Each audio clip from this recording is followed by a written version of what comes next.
You know, it's so frustrating to me how Americans will complain that we have no freedom, that we are oppressed, and then we'll use a country like China as a role model. China? Really? You want United States to be like China? Just shows how little you guys have traveled, because you guys just look at it, one good thing that China has and you say, oh, I want that. But you don't look at the bigger picture, all the negative things that China has. Newsflash, Chinese people are not complaining because they have nothing to complain about. It's not because of that. They're not complaining because they're not allowed to. They're not free to. In fact, in 1989 was the last time they were able to express what they felt about against the government. They asked for democratic procedures. They asked for freedom of speech. They asked for freedom of press. And you know what happened in Tiananmen, Beijing, China? They were massacred by the government. On that same day, they were shot at by the government. And then the next day, those prisoners that they took were publicly executed. Oh, and these were school students, by the way. All because they wanted freedom of speech and freedom of press.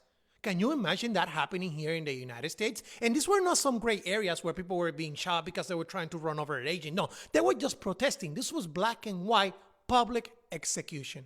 And before you say, well, what does this have to do with the current today's president, China's Xi Jinping? Well, the next day, this woman sang a song in which she was complimenting all the soldiers for their brave efforts. And you know who that woman was?